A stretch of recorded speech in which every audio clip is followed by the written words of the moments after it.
कोई भी सपना साकार करने के लिए सबसे जरूरी है सही कोच का होना। चुनिए NISM क्लासेस को और करें अपने NISM NCFM का सपना साकार। Download the app now. Hello everyone, welcome to the class. हमने लास्ट चैप्टर 6 में पढ़ा था इंडस्ट्री एनालिसिस। आज हम चैप्टर 7 पढ़ेंगे। चैप्टर 7 का नाम है company analysis, business and governance.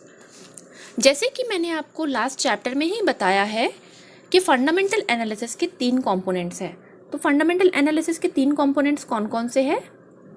First है इकोनॉमिक एनालिसिस, सेकेंड है industry analysis and third company analysis. तो आज के चैप्टर में हम पढ़ेंगे फंडामेंटल एनालिसिस का third important component company analysis के बारे में। चलिए शुरू करते हैं। कंपनी एनालिसिस एक प्रोसेस है।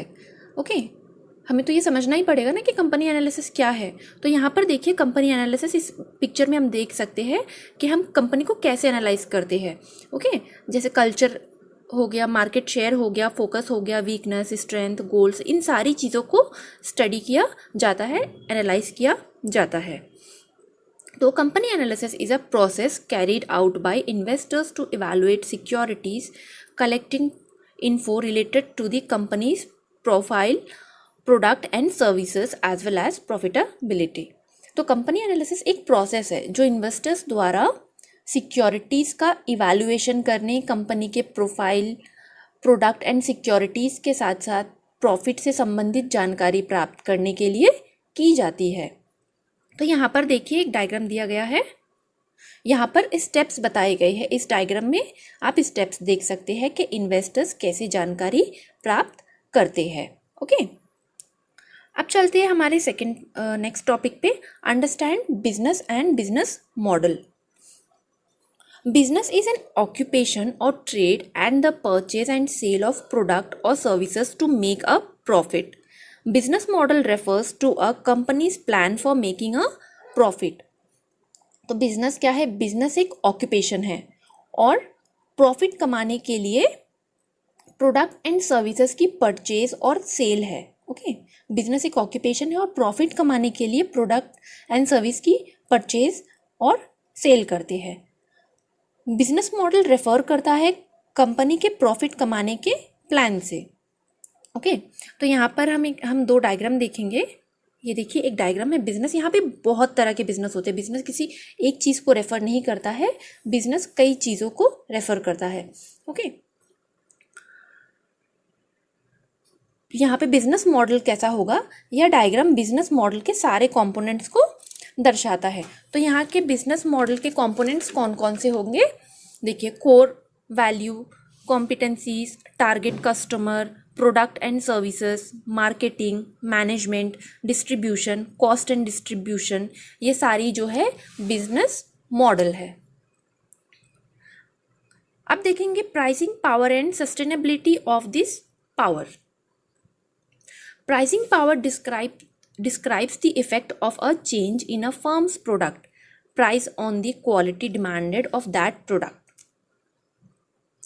तो प्राइसिंग पावर यह बताता है कि प्राइसिंग एक प्रोसेस है जो प्रोडक्ट की प्राइस सेट करता है।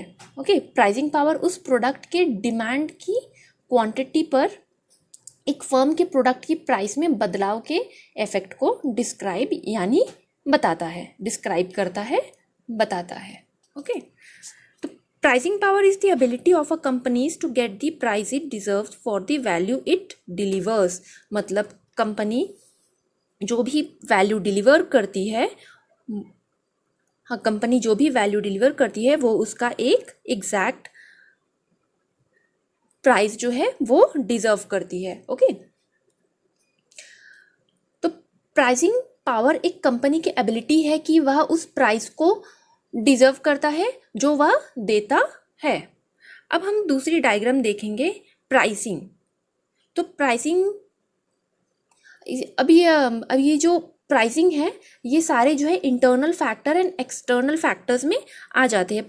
प्राइसिंग में देखिए यहाँ पे बहुत सारे फैक्टर्स दिए गए हैं जो कि इंटरनल और एक्सटर्नल जैसे डिस्ट्रीब्यूशन चैनल हो गया, कंपटीशन हो गया, कस्टमर्स नीड हो गया, कॉस्ट, मार्केटिंग, ये सारे जो है इंटरनल एंड एक्सटर्नल फैक्टर्स है। अब हम नेक्स्ट टॉपिक देखते हैं, competitive advantage points of differentiation over the competitors. Competitive advantage refer to factors that allow a company to produce goods and services better or more cheaply than its rival.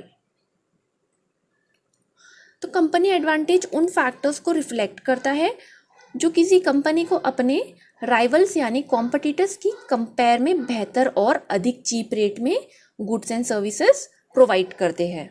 Okay, और ये जो diagram है, ये diagram हमें competitive advantage के factors को दिखाती है।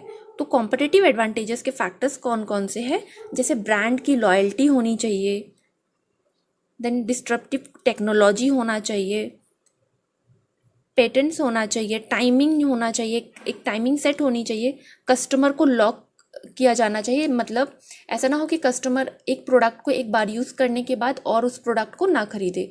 तो प्रोडक्ट ऐसे होना चाहिए कि कस्टमर बार बार उस प्रोडक्ट को खरीदे। Then cost advantage, exclusive licence, ये बहुत इंपॉर्टेंट है कि कंपनी के पास लाइसेंस होना चाहिए, विदाउट लाइसेंस कोई बिजनेस नहीं चलता है।